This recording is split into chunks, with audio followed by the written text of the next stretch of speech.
Hello friends, in this video I am going to inform you about how you can screen share using Discord application in your Android or iPhone. First of all, you need to install Discord application in your phone. After that, you need to log in to your Discord application using your ID and password. Open Discord. After opening it, you need to click these three dots and click on this journal button. Tap on this journal button.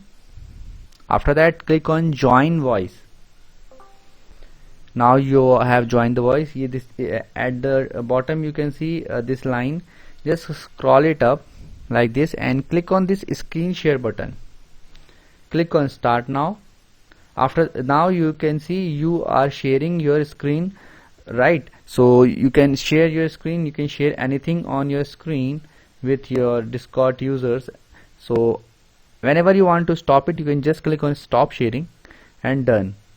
I hope friends now you will be able to do it. In case you find this video helpful, just hit on the like button and subscribe my channel.